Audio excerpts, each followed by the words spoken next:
Welcome to a brand new episode of the Fitish podcast, one of the final that we will be doing from Casa Remy. And I'm a mess right now. I am like, I sit here if you watch us on YouTube and I'm doing this. Like I have my laptop on my lap. One of the other reasons I want to get back to doing it differently in a more formal setting. But I have no less than like 50 tabs open on my browser right now. And so I'm looking for something and I can't quite figure out where it is.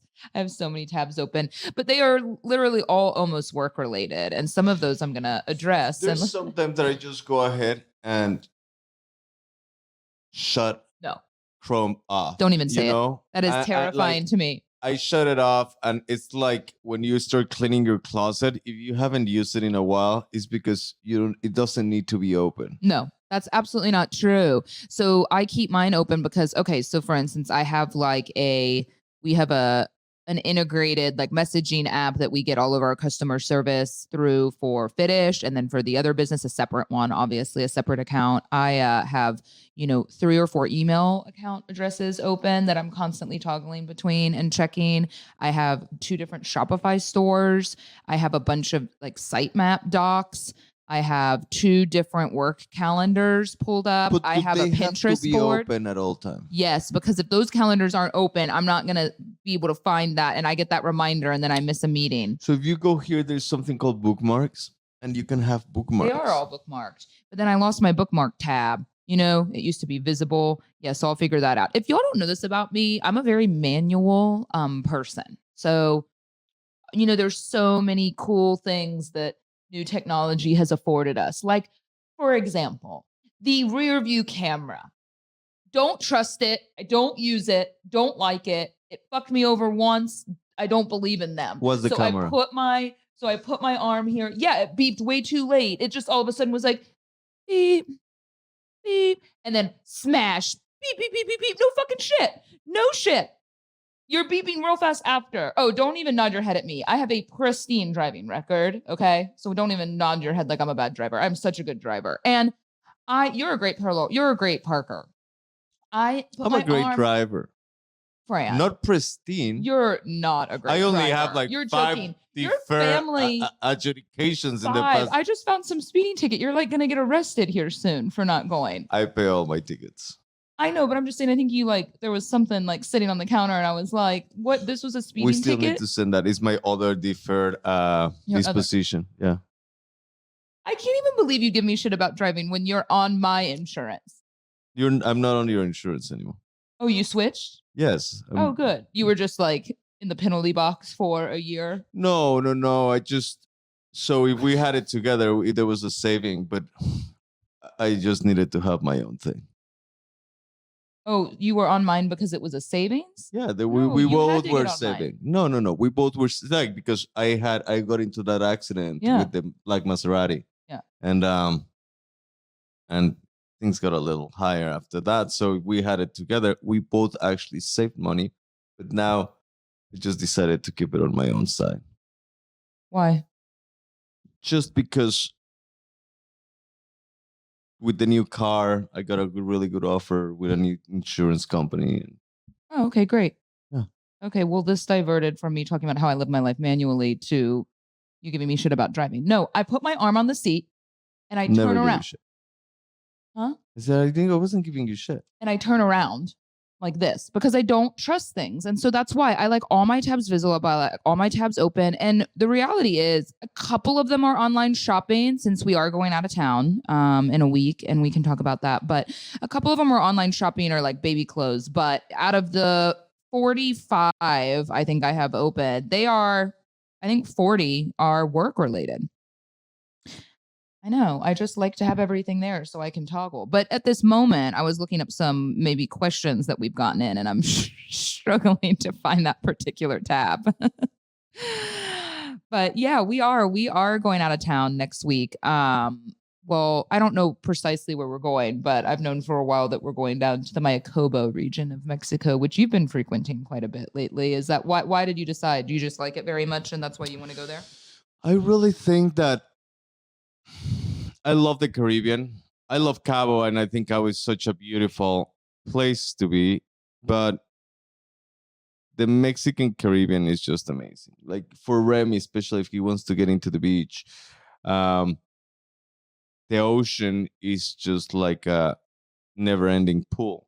That's the difference. Let's talk about that for a second because I've been to almost all of the touristy kind of, the beaches and whatnot. This is obviously going to Mayakoba. It's in between Cancun and Tulum. So there's still great places in Cancun, obviously. So this one's, you have to take certain factors into consideration, right? Because I agree with you. When people ask me, like, what's your favorite beach place in Mexico? It took me a long time to go to Cabo just because I felt like it was going to be super American. And it is in a way, it's like very California crowd or something. But the thing that I will say I love about Cabo is it is reliably always hot and sunny. It's like deserty, like very dry. The sun's always out. You start to run into a little bit of, which is also nice, more like tropical vibes when you go to the Caribbean Yeah, part it's of hotter for Mexico. sure. It can be warmer, it can be muggier, you can get rain here and there. It's much more tropical feeling, which is a totally different vibe. And I love that. And a lot of people love it. And I also think that's great if you're not just trying to bake, fry in the sun. Cabo does not have, it has very few swimmable beaches. Like you could not really let your child get into the water almost really anywhere on the coast in Cabo.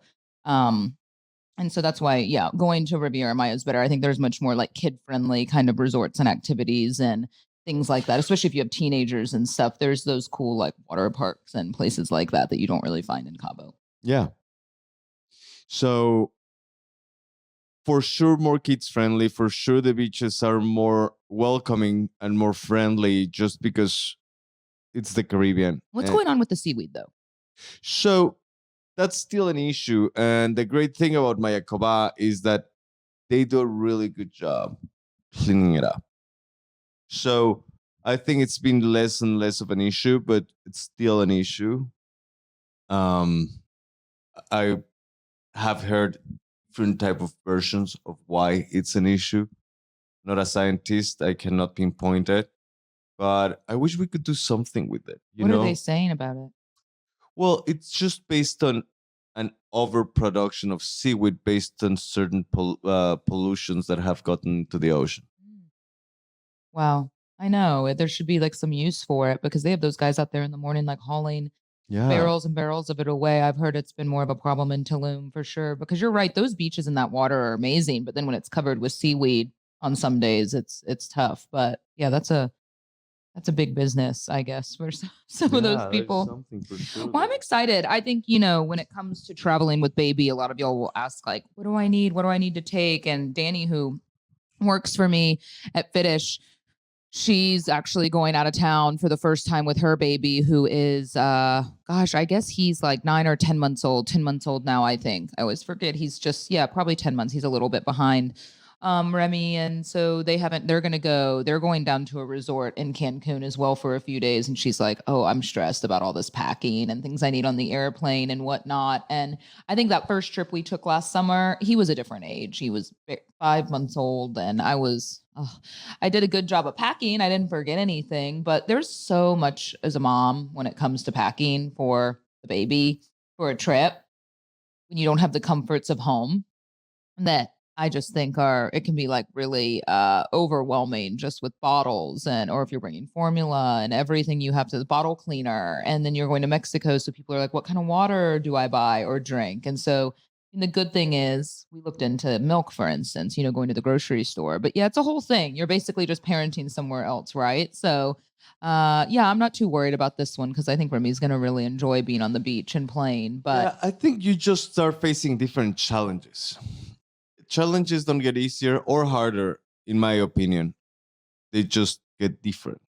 I do want to say that we had a girlfriend, my friend Becca, her child's like 7 months older than mine. And so when she came, I asked her a bunch of questions about strollers and travel car seats and, the blackout tent for the pack and play and things like that. I actually have all of these things on an Amazon storefront that I can share with y'all because we got a super cheap car seat that I didn't realize car seats are optional in Mexico. Like I thought, which is just wild to me. I thought like a car seat was like legally required everywhere. It's not like illegal to not have your child in a car seat in Mexico. However, that being said, we still like to bring one. And she recommended this travel car seat because it's super light and easy to kind of pop in and out. And it's a Costco, not like the store, but no T, Costco. Yeah. Costco. I think this thing was like $68, $60.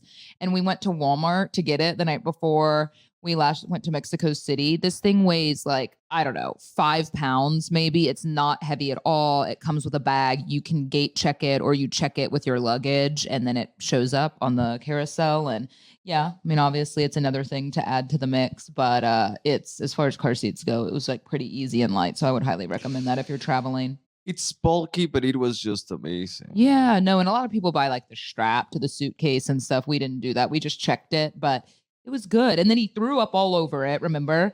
And all over him and all over you and all over his clothes. So we took all of those clothes, we put them in the travel car seat, zipped it up in a bag, checked it. What a day. So then having to take that out and wash it when we got home was a lot. Yeah, that day was like crazy. That was our day coming back from Mexico City last time. And if it would have been me, like I was ready to say, we're turning back. We're trying this again tomorrow. Like I was covered in puke. And that's also when I realized that my child can puke anytime he wants on me and it will not faze me. I've never seen so much puke. I mean, it was just constant. Yeah, it was wild. But like hair exorcist style. Yeah. Like projectile. You know, this reminded me too that Bye Bye Baby's going out of business. Did you see that? I saw it, but it's now bye bye. It's bye bye. Is it totally closed as of now, or do they just have everything super marked down? I think we should go see. Check. We should make a tour between Bye Bye Baby and Bed Bath and Beyond. Man, I loved a good Bed Bath and Beyond run. You know, Bye Bye Baby is wow. The website is not looking super functional. Oh yes, it is. There we go. Well, that's kind of interesting that that up a baby is still $700. Like, isn't that on sale? No, they do have a lot of items marked down. They have a lot of strollers. So yeah, I would take advantage of this, y'all. I need to buy a car seat. You need a car seat. My mom needs a car seat. So that's good. It's 30. Most things are 30% off. I'm seeing a few strollers on there that are still real fancy, but I think that's a really great idea, actually, y'all. So jump on that before it's totally out of business. But yeah, man, I noticed something was weird because I don't go to Bye Bye Baby very often. I think as parents, you realize that you can just order so much on Amazon and online, which is great. And but Bed Bath & Beyond, I went in not too long ago and I was with my mom. I feel like Remy was with us and I went in. I don't remember what I needed. Some towels or, just something. I was shocked. Something for the bed or for the bath? Something for the bed or the bath. Or beyond? Yeah, or beyond. I don't remember, but crazy, like the inventory in there, like that store was just like terrible. It was so sparse. Like I remember it used to be one of those things, like they had so much stuff it was hard with a cart, like to even like get around the aisles, you know what I mean? It was just such a grind, but it was also amazing. Like whenever you would move into a new apartment or something, you would go and then spend like a whole month's of rent and be like, oh my gosh. Think about it, like Amazon. I think Amazon has crushed so many businesses like people this. People think like, well, the things I need to try it. Well, you can return anything and everything on Amazon. Yeah. So yeah, you're great with returning stuff on Amazon. Amazon has just made it it's bulky to go buy a bunch of stuff like that.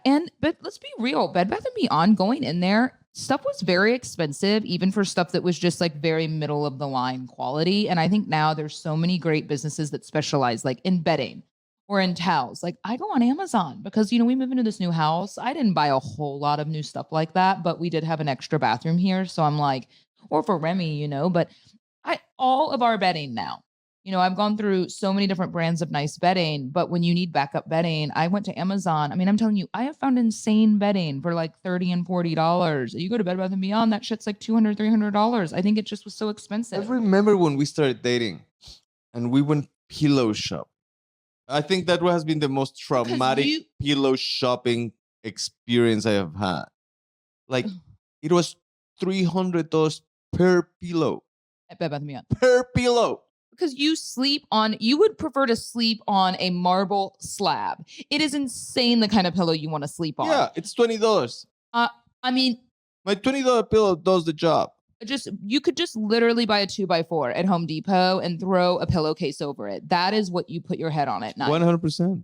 I mean, it is disgusting. It is awful. Yeah, but if I ever buy another $300 pillow, What pillow was $300? Was it one of those Claritin pillows? yes. Well, yeah, but you have allergies. I thought you needed some alternative down. Was it $300 for it was one? $300 per I think you're one. exaggerating. No. I remember it's like, is this what adults do? And I was like, I guess. That's the thing. You had probably been sleeping on the same pillow for 30 years. I go to Home Goods. I thought you were going to say Home Depot. I was like, yeah, of course you I do. go to Home Goods. You just buy a bag of mulch and put a pillowcase on it. I have the brand. Like, it's pretty much, it's a Ralph Lauren pillow that is plush enough, but hard enough. Yeah. And plush, there is nothing plush about the pillow. I just wish y'all could touch for a second the kind of pillow Fran sleeps on.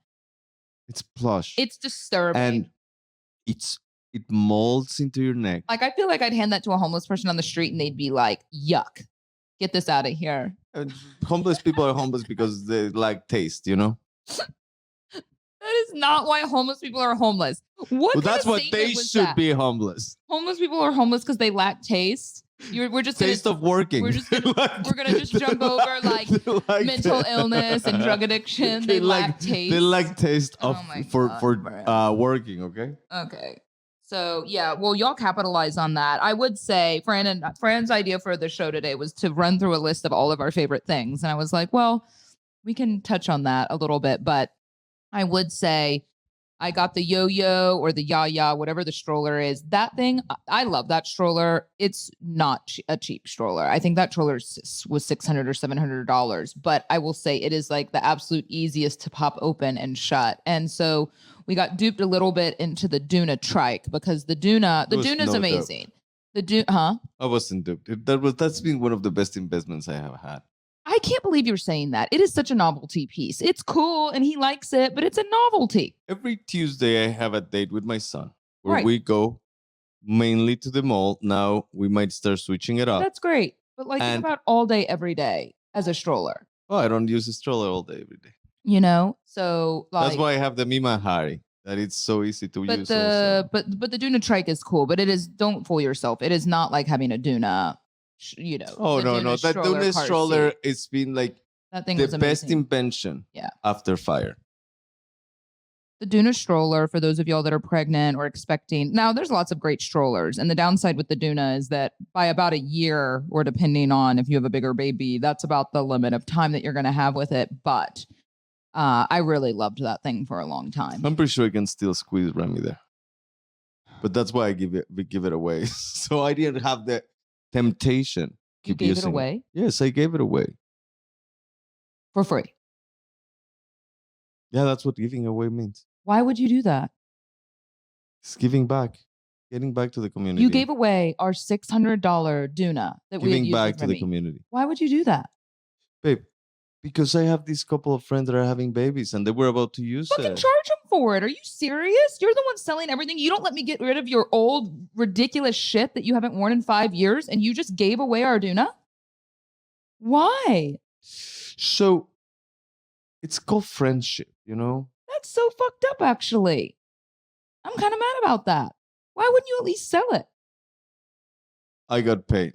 I'm just kidding. I gave it away. We talked about this. You talked about that you were going to sell it. No, I said I'm going to give it away to these people that are about to have a baby. Yo, I'm sorry. I just need to take a breath for a second. I swear, Fran sees one thing that I throw away in the trash that's his, that literally is like a piece of shit clothing item of Remy's that he's like vomited all over and he's like freaking out that I'm gonna get rid of it, right? I have to like get rid. I do full. It's on a loan. I do full sweeps of the house when you're out of town to just purge so much stuff. Yet you give away like the coolest thing we've had for Remy. I totally get letting a friend, borrow it for something, but like he's borrowing it for 12 months. Oh, because we're gonna want to take it back after that. Oh my gosh, Fran. No, we're going to sell it after that. If you are in need of couples therapy, you should really look into BetterHelp. BetterHelp is a sponsor of the Fitish podcast. Fran and I are huge fans, clearly in need of a little reset for more reasons than one. If your partner's been getting rid of your baby items without your knowledge. Yeah, we had this conversation. But BetterHelp is so great because, like right now, for instance, when Fran and I are frustrated with each other about something, this may lead to a larger argument, as things like that tend to do. BetterHelp is here for you, right? Like they are literally right at your disposal. You can get into a fight, you can go online, you can schedule a meeting with a therapist. If you've never gone to BetterHelp before, they'll match you with someone in under 72 hours because, of course, not everyone's in a relationship fighting about baby life. It could just be, needing individualized therapy for something you're going through with work, or you've had a breakup, or you just have some, gosh, there are so many reasons to seek therapy and to kind of help you cope with life. Because let's be honest, life's really tough a lot of the time, more often than not, right? And therapy can give you the tools to find more balance in your life so you can keep supporting others without leaving yourself behind. Brian and I have both individually and as a couple benefited from therapy. We've really been talking lately about kind of doing it again, right? Because it's not something that we consistently do.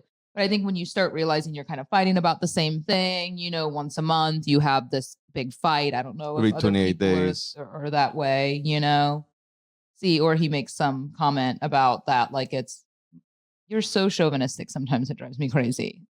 Every 28 days. Yeah. But it's so funny because I have been recommending, like, really feel like the spokesperson of BetterHelp, and it's completely unbiased. You are. Because I was on the phone the other day with a coworker. It's like, hey, she was so upset about something. It's like, hey, let me send you a link. Like 5 times last week, at least, I told someone, you need to get better Did help. you provide her with our code? 100%. Good. I hope so. If you're thinking of starting therapy, give BetterHelp a try. It's entirely online, designed to be convenient, flexible, and suited to your schedule. And it's so easy to sign up. A brief questionnaire, they'll match you with a licensed therapist. And again, if you're not happy, sometimes it's kind of a dating game a little bit, right? Like you need to find a therapist that you feel like works for you, that you want to open up with, and you can switch therapists at any time for no additional charge. Find more balance with BetterHelp. Visit betterhelp.com/fitish today to get 10% off your first month. That's better, H-E-L-P, betterhelp.com/fitish. I'm telling you, Fran, making comments about 28 days. I'm not even regular with my cycle. Sometimes it's every 14. I know. Better watch yourself. Yeah. It's almost like you try to explain to your partner as a woman after having a baby, like how, but they have no, that's just what's I think so hard about men and women is like, that's just one thing that no matter how much you try and explain to them, no one, it's like having a baby for the first time, right? Like when people try to explain what it's like having a baby, or being a parent, like I have had an ingrown hair, you can never understand. And so I think that trying to talk about like, wow, my periods were really bad before. And then after a baby, it's literally like the Red Sea and like horrible cramps and just this like, I don't know, mine are just like very severe, which is probably a reason that I had some issues getting pregnant in the first place. So I hope that's not coming back again, but it's just so difficult. It really is. Sometimes I wish men, I mean, there's nothing we can do about it, but it'd be so nice if they could just experience like one day of like a horrible cycle and some like contractions. I think they'd have a totally different interpretation of what it's like. There's just like nothing else like it. I think it's really easy. You just ask men to drink tap water in Mexico, and they're gonna get really close to whatever that pain could be. Go ahead with your little jokes. I'm still not over you giving away a doona. I can't believe that. The thing is that what it's upsetting is that I had this conversation with you. We have a lot of conversations. And I do remember that you told me that you were going to sell it. I didn't know you were going to give it to we someone. were like, hey, my friend Claudia and Adrian, they're about to have a baby. I really like them. And we're not using it. And I don't know, like I'm going to fetch $350 or Right. I'm going to give it to them and feel good about it. And it's a loan. It's whenever they're done using it, they're gonna bring it back. We put it in the washer all as good as new.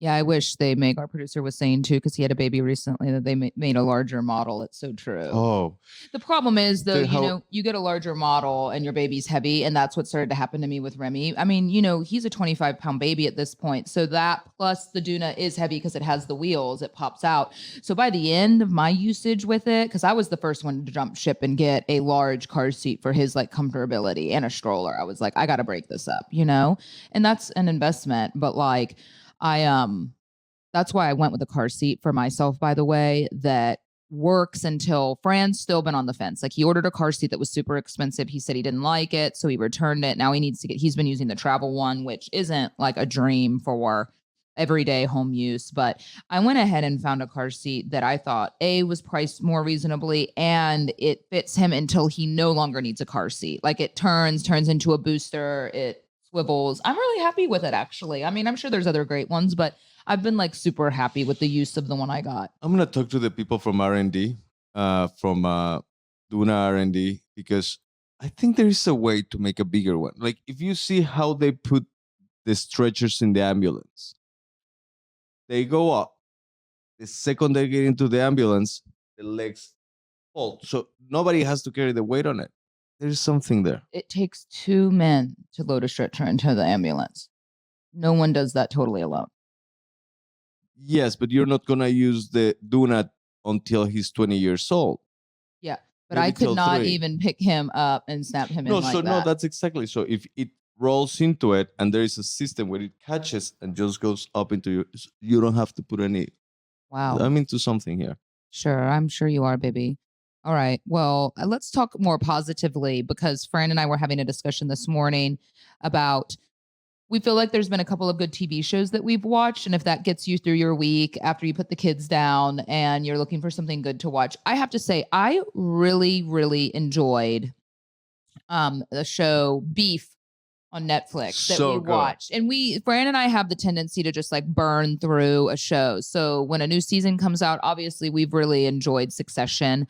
We had kind of fallen off after season 2. We didn't love season 2. So we were fortunate enough to go ahead and watch season 3 right into this season. Like we finished it like the day before it came out, which was great. So Succession's great, but Beef is so good. And something I love about this show is that it is obviously, like an all Asian cast. And so I think sometimes, and I'll just say it, like, you can watch a show, whether, as a white American, for me, right, watching any kind of real culturally heavy show, like another culture that I'm not as familiar with, it can kind of lose me a little bit, right? Because I don't relate, and I would think the same way about, just like how I'm sure how African Americans feel, or how, when you watch shows that are just like all white people all the time, that's why there's a place for shows like this. But something I love about Beef is I feel like watching a show like that, it's not so heavily cultured that it's unrelatable. Does that make sense? I think they achieved something so great with that show, because the music is so great. It's like 90s rock music. The writing is next level.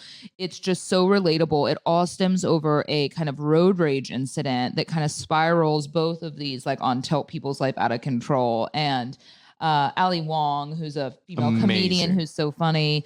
I don't know, just the cast is so great. And I absolutely loved the show. She's really good doing drama. Like she's funny, but she's so good. Oh, she's great. Drama. Yeah, I really like the show, y'all. I think Fran and I mean, we watched the whole show over just like a 2 or 3 day period. I think it's excellent. That's something great that we've watched. And then recently we've been watching, I think it's fallen a little bit from what it used to be, being totally honest about it. Single moms. Working moms.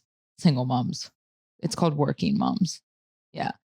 Canadian show, also by the star like, of the show's the writer. It's gotten a little bit cheesier, but it's really R-rated, and it's really R-rated and or like really edgy in that way, kind of like gross and funny. But as a mom, the show, I mean, and even Fran likes it. I would think it leans much more. I mean, it's Working Moms. It seems much more like a show that like women like me would like to watch, but we laugh so hard watching it. I mean, it's really good. Really funny. And just a whole bunch of different moms. And it's just so relatable. We watched it when I was pregnant. We watched it before we even had a baby and loved it. And now it's like, it's just so true. It's so accurate. So they're all kind of different working moms, but the struggles and different stages in age for kids. Like the mom that is dealing with the teenager, the mom that is dealing with like the gay teenager, Yeah, the emotions and baby life and trying to work and and like how to talk to your kids about certain things, even if it's a funny show. Like it's you see different approaches. kind of losing your identity a bit, and I think that's something that I've really been thinking a lot about, a way that I can kind of bridge a gap, because that's something that I'll just be totally real about it. Like, I think it's really difficult, right? Just to be, I mean, selfishly speaking, like for me, I've found it really hard. Elements of motherhood. And, Remy's 14 months old now. And I'll say I'm enjoying it more and more every day. Like, I'm in a really good place with it right now. I'm in the best place. And I think I say that every day following. I'm in the best place I've been with motherhood since I had a baby. And I thought I was doing better around 9 and 10 months. But in hindsight, as cute as those little tiny babies are, I did not really enjoy that period of time. I was so like kind of freaked out. I was lucky I didn't deal with postpartum depression. However, just with kind of this identity struggle, I still feel that way, right? Like I still probably am about 10 pounds over, where I'd like to be comfortably. So physically, I don't feel good about my body. My body's different, right? And I know some women are like, it's amazing what the body's done. And I'm like, yeah. And like, ugh. I'm just so, I mean, call it what it is. I just feel uncomfortable sometimes. But I think the thing that I've struggled with the most is kind of the realization that, like, how lonely motherhood can be, right? And yeah, I have a partner, and Francisco's such a wonderful dad, but it changes the dynamic and the landscape of your intimate relationship so much that you're just kind of like ships passing in the night, or your partner just in general, right, friend, like doesn't have the bandwidth sometimes to give you what you need emotionally. If you're feeling like I tell Fran all the time that I feel like I need more attention from him. But he's busy working and tired and doing so much with Remy.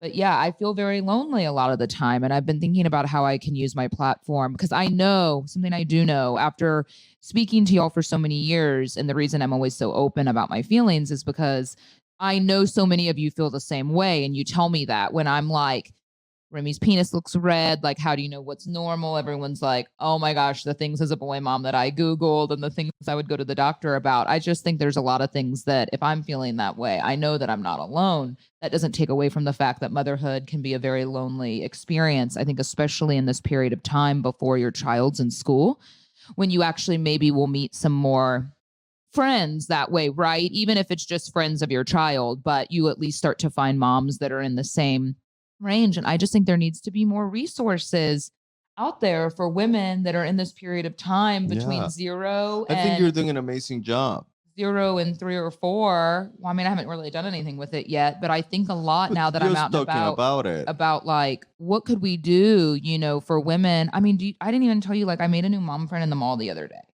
I am in the bookmark store. Y'all, I think these libraries are so clutch, by the way, and I need to join the one down the street. But there is a small public library in North Park Mall in Dallas, and I never even really knew about it until I had a child. And it has been so fabulous because there's little music classes and stuff during the week in the morning. Now I work, so I haven't been able to go to some of those. But that's where you take him during the day, Yeah. and after work, sometimes it's so nice. Tell me But about your mom friend. I was in there. I was in there, and I saw a woman. She had a little baby and like a 3-year-old little boy. So we get to talking, and she was just like super cool and nice. And I don't know, how it starts. Like, you just like make comments because your kids are playing together. And then we end up having like a whole date night. Like, we started talking. Her and I were talking about, we had like kind of a nice intellectual kind of conversation about something. And so we were just kind of laughing. And then it was kind of time to close up the library. So I thought I'd take him to the food court to eat. She's like, oh, we're going too. So we all end up getting Chipotle. And then she was like, do you want to sit with us? I'm like, sure. So we sat and fed the kids. Then we all went because the ducks reopened. So we went so the kids could play and look at the ducks.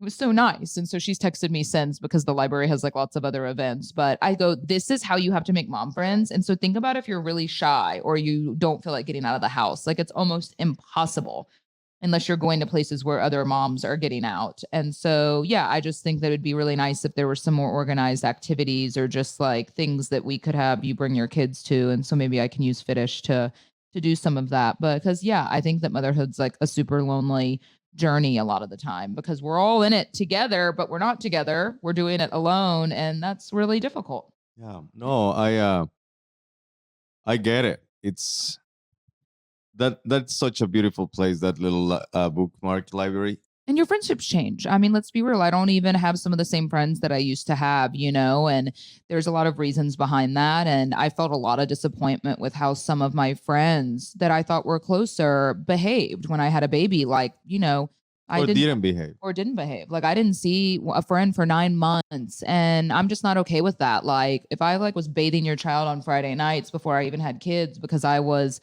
I really loved you and I wanted to spend time with you, I don't think you need to be over here that much because I get that you're busy because you have kids, but like to go that long without seeing me, going through something that you've already been through and you know how difficult it was. Yeah, for me, and I'm just different, but that's kind of it for me. I just don't that's when you kind of need your friends the most, and that was really disappointing. And I've spoken with a lot of women about that sort of scenario, and I think that's something that's like echoed. And it just fucking sucks, doesn't it? Like it just sucks that your whole identity changes and your friendships change. And guys are a little bit different, right? Like guys don't have the same kind of expectations out of their friends, or you just don't really care as much, like you just don't seem to, it doesn't bother you as much. I think you know your friends, and I know the type of friends that I have. Like I have friends that I haven't seen in 5 years that if I call them right now, they will Sure. And wire I me do too. $100,000. Well, that's a nice friend to have. But I know that there's friends that I see very often that I can count on them for time, and there's people that are my brothers from like boarding school that I know that they will always be there for me. Yeah. But I don't have to see them every day, so it's just. But Speaking of brothers, are you okay talking about yeah, so Francisco? I just thought this would be a good kind of story to end on. Um, Francisco told me that it's hard sometimes, you don't know people's family dynamics as well. And so, you have a sister that's 11 months older than you. So yeah. y'all were super close growing up, of course. And you were still super close with your sister, but your brother's 8 years younger. And so over the years, I've noticed like I'll ask you stuff about your brother and you're like, I don't know, like y'all, and I get it. I mean, 8 years is a pretty big gap. So it is a very big gap, and I've always adored my brother. We didn't have many commonalities. Age, I was in my own world. Mhm. I was already working when I was really young, Mhm. and I left home when I was a teen. So, um, so I never had that bonding. The love was always there, Mhm. but it was so funny because in the past maybe 11 years, like in the past 10 to 11 years, our relationship was really dry. Like there was moments and glimpses in a year where we went out and we had a blast and we talked, but he's always very reserved. He's always very to himself. Nobody knows what's going on in his life. Like if he breaks up with a girlfriend, we don't know what happened. He's not like other people that will open up and tell you exactly what's what. So I knew that he was upset with me throughout the years. I knew that there was something. I don't know if there was resentment. I don't know if it was I don't know what it was. And I was in Mexico last week and we sat down and we talked. We talked like for 5 hours. Wow. And I came to find out exactly what happened with us. And what was the reason he was so resentful? So the reason why he was so resentful is because he had the firm belief that I tried to kill him. And did you? Absolutely not. So he really is convinced. it was I know about this story. I just didn't know that he really was certain that you tried to kill him. Yeah. He's joked with me about it before. He wasn't joking. Like he said it in a joking way, but he was firm. This was a New Year's Eve incident, right? Why So don't you it tell was everyone a what happened? 2011, Mhm. 2010 to 2011 New Year's Eve. And had y'all been fighting? No, we had an amazing night. We went out, bottle service, the whole 9 yards. And we came home around 5 a.m. We were pretty lit. and Juan Pablo, he's really, really good at fighting, and he likes it. He's good at fighting with his hands. Yeah, physically he's fighting, like really, wrestling and really fighting. good at like different type of MMAs and shit. So we got home. I was cooking. I was making quesadillas, and he's like, "Let's just wrestle, just for fun." And I was like, "Juan Pablo, no." And he just keep like trying to push me and stuff. And I was cooking. Like there is an island. I was in one side of the island. He was in the other one. He kicks the water jug. We have one of those water jugs that are so big, like and you pour water. He kicks it. All the water goes down, and he keeps just like trying to like fight, and he slips, and he goes into this glass wall that we have in the house. The sliding glass door. The sliding glass door, which is a door and then a whole glass window. And he breaks it. And I kept like, for a nanosecond, I kept cooking. And then I thought, it's like, I don't know anybody that has break a glass like that big that has gone unscathed. So I run to see him.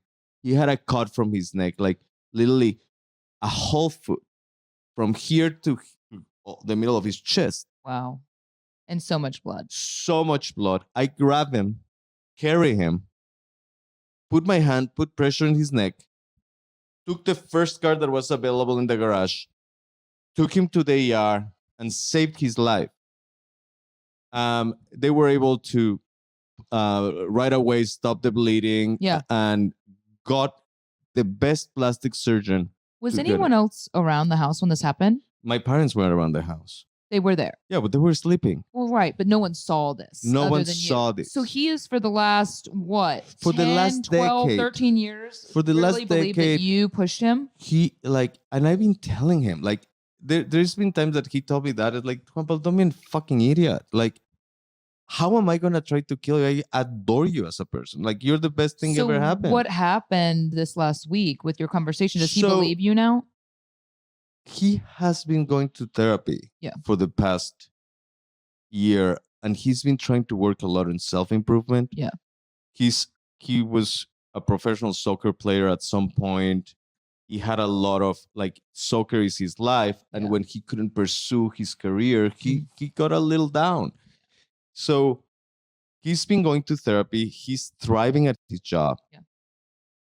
And he seems in a really good moment of his life. And he was able to tell me, like, hey, I just want to apologize because I've been a dick. I've been an absolute dick. And we talked, and he understands now that there is absolute no way that I would push him to that glass door. Because obviously he doesn't think that I tried to kill him. He just thinks that I pushed him, he broke the glass, and he could have died.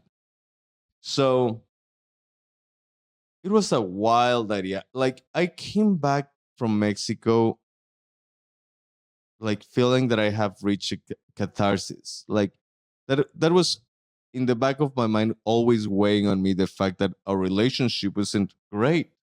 And even if I tried, like, it was never great. So I feel very happy about that. I was very pleased with our conversation, very happy where things were left off, very happy to see that he's thriving.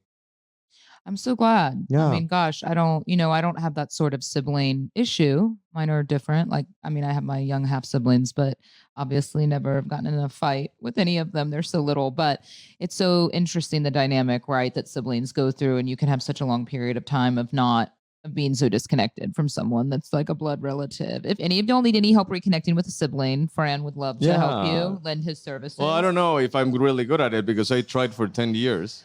So before we go, next week, I'm going to do my business building podcast for y'all. So if that's something you're interested in, amazing. I'm going to kind of take you through step by step. If you're interested in starting your own little e-commerce business, well, I say little, that's how mine started. It doesn't have to be a little thing. But if you want to start a side hustle, mainly e-commerce, I'm going to do just a whole show devoted to that. We decided to split ours up since Fran and I are in such different lines of work, and he'll tackle the real estate conversation at a later date. So that'll be on slate for next week. And then this Thursday night, so Cinco de Mayo Eve, Brian and I are going to do a live cooking. You're going to cook. Yeah, May the 4th be with you.